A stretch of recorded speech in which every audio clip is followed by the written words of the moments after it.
sog'lig'imizga ta'sir qiladigan 3 ta asosiy omil bor. Bu bizlarni stressga chidamligimiz, hayotimizda bo'ladigan voqealarga, ikkinchisi bu ovqat va uchinchisi bu jismoniy harakat. Endi suhbatimiz 3-qismiga o'tsak, harakat dedingiz. Ha.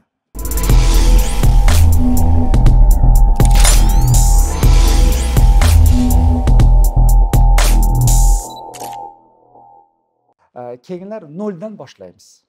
Eng boshida bu bizlarning har kungi bosgan qadamimizni hisoblaymiz. U nima degani? Telefonni olasiz, Shagamer degan prilojeniyasi bor, shuni yoqasiz, ertalab turdingizmi, cho'ntakka solasiz telefonni, kechqurun yotishdan oldin bitta olib qaraysiz. Bir kunda necha qadam yurdingiz? Agar 2,5 ming qadamdan kam bo'lsa, dod deng. Chunki bu juda ham yomon ahvol degani. Bu birinchi kuni tekshirasiz. Bu naqa tekshirish. Ertadan boshlab bir kunda 2,5 ming qadamdan kam yurmaysiz. Kechga qarab kam bo'lib qoldim, qarang 1,5 ming qadam ko'chaga chiqingda yurib keling, mahallani aylanib kelingda, ko'proq bo'lsin 2,5 ming qadamdan. Shunday qilib bir hafta qiling. Bir haftadan keyin ancha zo'r bo'lib qolasiz. Bir haftadan keyin yana 2,5 ming qadam qo'shasizda 5 ming qadam qilasiz. Kechqurun yetmayaptimi? Chiqib yurib keling. Majbur qiling yurishni. Yana yurib kelasiz. Shunday qilib har bir haftada sekin 2,5 mingdan qo'shib 15 ming, 20 ming qadamga chiqaradi odam.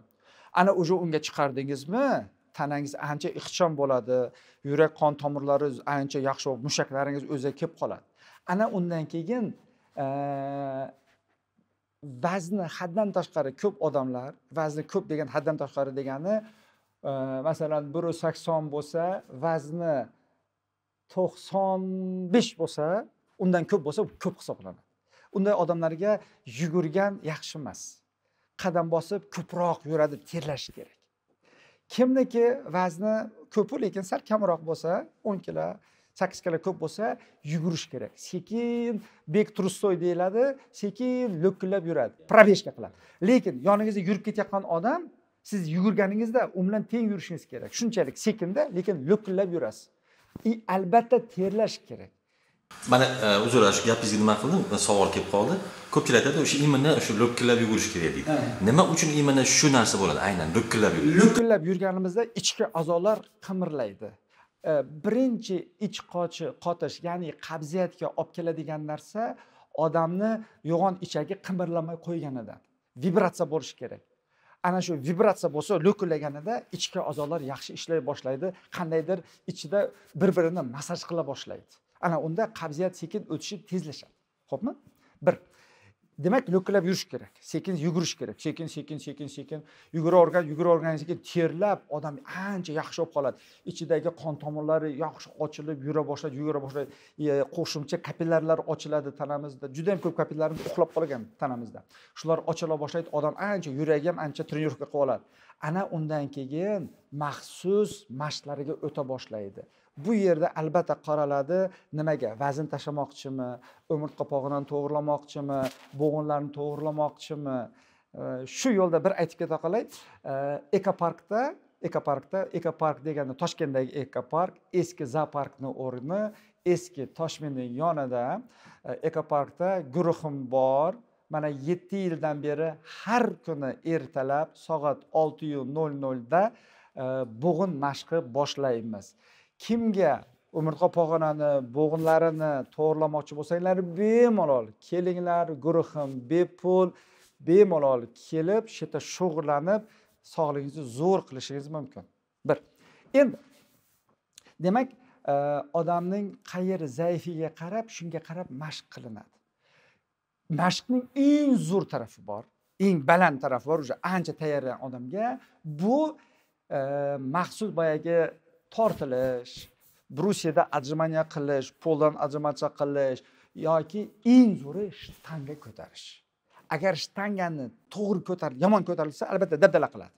Lekin to'g'ri ko'tarilsa, tezda hamma mushaklarni shunday joyiga keltirib qo'yadigan vaqti bor. Men bir naqada leksiyada videoda aytib o'tgandim, Girijandan mana shu mashqlar qilib og'riqdan chiqib ketgandan keyin, oradan 1 yil o'tgandan keyin shtangam bilan shug'ullanganman. shtanka bilan shug'ullanganda 100 kilo yukni yerdan uzolmaganmanda, shunchalik mushaklarim bo'shashib qolgan. 2 oy deganida kindikacha 125 kilo ko'tardim, yuqoriga 56 kilo ko'targanman. Shunchalik yaxshi ko'rib qolganman shtanganda, ko'rsam ana lomkaga o'xshab ko'targim kelaveradi-da. Rohat qiladi. Og'ir bo'lsa ko'targingiz kelaveradi. Yana og'ir ko'targingiz keladi. Odam rohat qilar ekanda. Birinchi o'rinda bel umurtqa pog'onadagi grija orqali bo'layotgan og'riqlardan hammasidan xalos bo'lish kerak. Xalos bo'lib 1 yildan keyin shtanga bilan shug'ullanish kerak. Xo'pmi? Ana unda hech narsa qilmaydi. Qaytaga umurtqa pog'onangiz baquvvat bo'ladi. Hamma sportlar, professional sportlar, ular rekord uchun, sog'liq uchun emas. Lekin siz o'zingiz uchun shug'ullansangiz, rekord sizga kerak emas-ku, sizga sog'liq kerak. Ana shuni qilish kerak. Yana bitta aytib o'tmoqchiman. Yaqinda bitta programma boshlayapman, Xudo xolasiga, qariganda yosharish degan. Ya'ni yana bitta qaytaraman, qariganda yosharish. Nima uchun bu narsaga hayolimga keldim? Chunki ko'pchilik akalarimiz, opalarimiz, singillarimiz 50 yoshga, 55, 60 yoshga kelganda men kampir bo'ldim, men chol bo'ldim deb rolga kirib olishadi. O'rnidan turayotganda aytlar, "Oy" deb bellar orib turadi-da, ha, tekshirib desak, endi qaridikda deb qo'yishadi-da. Rolga kirib olganda, rolga kirdingizmi? Tamom. Ong ostiga informatsiya yetib boradi. Men kampirman, men cholman degan. Bir pasda sizni kampir qiladi, chol qiladi, dabdala qiladi. Bunga isbot. Hammamiz bilamiz, ishlaganmiz, bir xodimimiz pensiyaga chiqadi. 60 ga keldi, pensiyaga chiqdi yoki ayol bo'lsa 55 da pensiyaga chiqdi. 1 yildan keyin ko'rsangiz, haqiqiy pensioner. Ona chol bo'lib qolgan, mana bu kampir bo'lib qolganda, "Yo tavba" deysiz. 1 yilda ham odam shuncha qariydimi deydi. Nima uchun qarigan? Nima uchun deganda, pensiya chiqqandan keyin o'ziga o'zi aytadi. Men endi pensionerman deydi. Men endi nafaqadaman deydi. Nafaqa xo'rman deydi. Nafaqa xo'r deganda ong ostiga ketdi informatsiya. Men pensionerman degan. Ko'p pensionerlar, hammasi emas albatta, ko'p pensionerlar qanaqa? Hammasi qari, kasal, pulga muhtoj, har doim muhtoj odamlarda kasal odamlar. Demak, bizlarning ong ostimizda programma turibdi. Pensioner bu kasal, qari, pulga muhtoj deganda bo'ldi. 1 yilning ichida bizni kasal qiladi, qari qiladi, muhtoj qilib qo'yadi.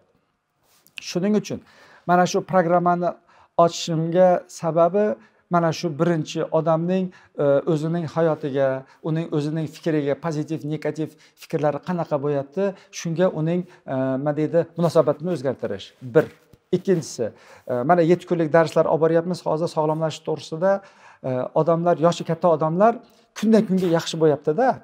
Ko'pchilik aytishadi, Shavkat aka o'zi hayotda deydi, odam qancha qarigan sari sekin dardlar qo'shilaveradi, unaqalari funksiyasi kamaya boshlaydi, keyin bo'yniga olor, ha mayli qaridimda deydi. Bu yerda men kundan kunga yaxshi bo'lib ketyapman deydi-da, kundan kunga yaxshi bo'lib ketyapman deydi. Bu degan so'z qarichilik aslida yo'q. Mana bizlar badminton o'ynab turamiz, bir aka xonim bor, 80 dan oshganda bizlar bilan teng o'ynaydi-da, badmintonni o'ynaydi-da. Hayron qolasizda. Chunki qarichilik yo'q. Bizlarning tanamiz kamida 120, u yog'i 140, aslida undan ham ko'plar yashaydiganlar bor. Lekin 144 bilan 120 ning orasida bizlarning eng kam yashaydigan vaqtimiz bo'lish kerak-da. Bizlarchi 60 da o'lsa, ha, yaxshi yashapti deymiz-da. U noto'g'ri u narsa. 60 yosh, u bir aytganman bir naqada videoda, eng zo'r yosh tilla yosh hisoblanar ekan, 60 dan 70 gacha. Birinchi o'rinda. Undan keyingi yosh 70 dan 80 gacha. Undan keyingisi 50 dan 60 gacha. Shuning uchun 60 dan 70 gacha bu tilla yoshda ilmi ko'p, vaqtingiz ko'p, imkoningiz ko'p bo'lgan vaqtda ko'p narsaga erishish shu vaqtda.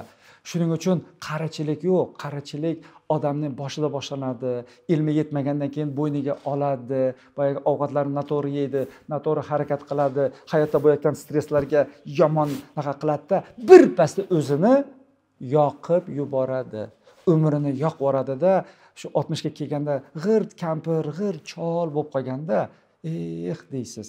Shuning uchun shunaqalarni ko'rgandan keyin hali shu ahvoliga kirmasidan oldin odamlarga kelinglar, sog'lom turmush, to'g'ri munosabat hayotimizga, to'g'ri ovqat, to'g'ri harakatni boshlaylik degan yo'sinda qariganda yosharish degan yangi programmani ishlab chiqaryapmiz hozir.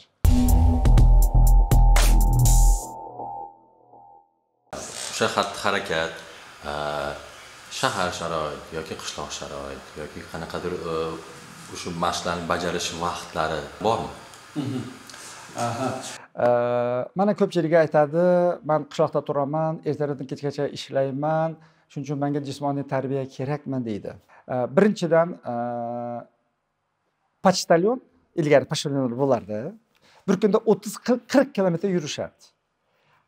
Har kuni yuradigan pochtalyonga ertalab turib yugurish yoki yurish tavsiya qilinadi.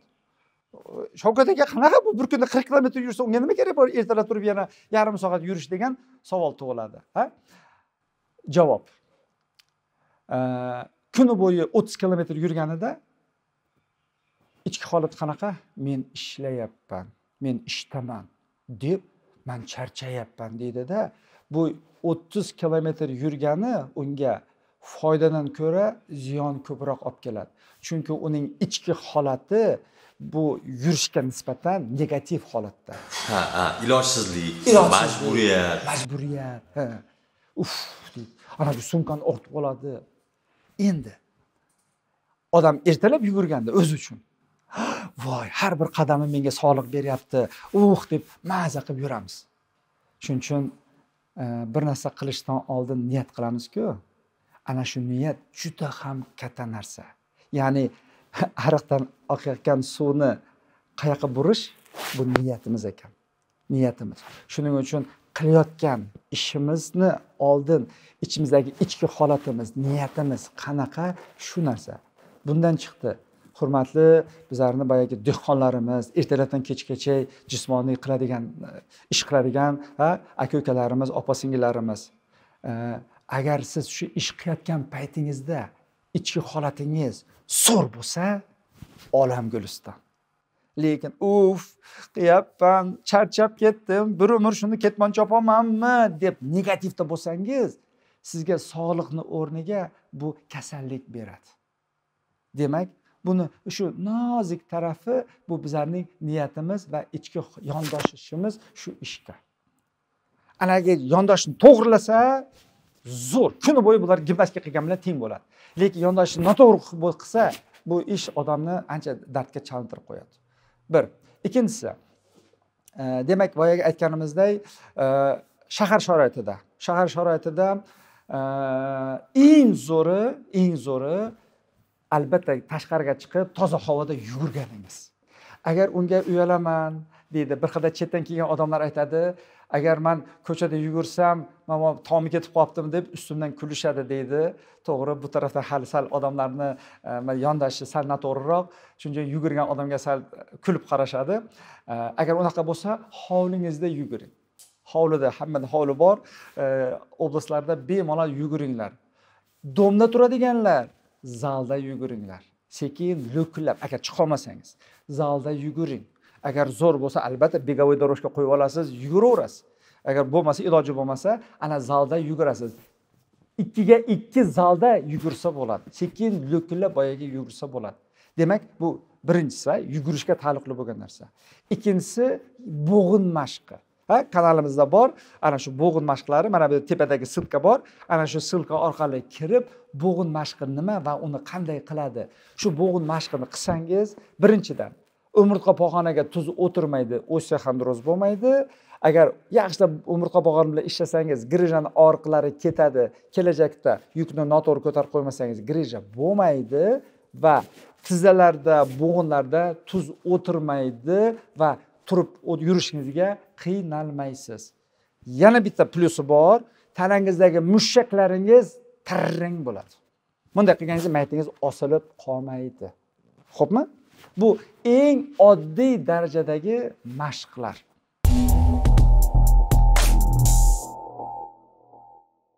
Demak, sog'liq uchun asosiy 3 ta omil bor. Birinchisi bizni stressga tura bilishimiz, to'g'ri qabul qilishimiz. Ikkinchisi bu ovqat, to'g'ri sog'lom ovqat va uchinchisi harakat, jismoniy tarbiya. Demak, ana shu 3 ta omilni to'g'ri ushlasak, tanamiz soppa-sog' bo'ladi. 80 yoshda ham bemalol yugurib yuramiz. Ha? Qizlar bolalar, qo'pol bo'lsa ham aytaman. Ko'pchilik insonlarni 40 yoshgacha tana bizga xizmat qiladi. Va ko'pchilik insonlar 40 yoshdan keyin tanaga xizmat qilishadi. Tanaga xizmat qilishadi degani nima degani? Men har yili sanatoriyga 1-2 marta borib yotib kelmasam bo'lmaydi. Borib lecheniya olmasam bo'lmaydi. Albatta, bu yoqqa yotib qilishim kerak. Poliklinikaga borishim kerak. Narigi poliklinikada yaxshi doktor bor ekan. U yaxshi dori chiqibdi. Yaxshinaqa, Ya'ni butun hayoli tanaga xizmat. Onaga doktorga ko'rinish kerak, ona massajistga borish kerak, anaqa ovqat yeyish kerak, ayaqa borib sanatoriyda yotish kerak. Tanaga xizmat. Tanani quli bo'lmaylik. Tana bizniki, bizga xizmat vaqtincha berilgan. Qora yerdan yaratildi, ertaga indin qaytib qora yerga boradi. Bu bechoraga to'g'ri benzin qo'ysak, to'g'ri moy qo'ysak, to'g'ri balonlarini yemini ushlab tursak, zo'r xizmat qilib beradi. Kamida 120 yil xizmat qilib beradi bizlarga. Probegi 120 dan kam bo'lmaslik kerak. Biz bu probegini 50 ga ham yetkazmayapmiz-ku. Nafsni kontrol qilmasdan tiqib tashlab hamma narsani. Xo'pmi? Oynanaylar, hech qachon bizlarni sog'lig'imizni doktorlar yaxshi qilmaydi. U bechoralarga bizlar tanamizni qachon olib boramiz? Dabdalash chiqib ketganda infarkt, insult, yazva, mioma, rak, pak bo'lganda olib boramiz. To'g'rimi, yo'qmi? Shu kasallikka kim olib bordi? O'zimiz-u. Nafsimiz orqali, ilm olmasligimiz orqali shungacha olib boramiz-u bizlar. Aytishingiz mumkin, yo'q, meni kuydirdi, erim meni kuydirdi, xotinim meni kuydirdi, bolam, kelinim aytishingiz mumkin.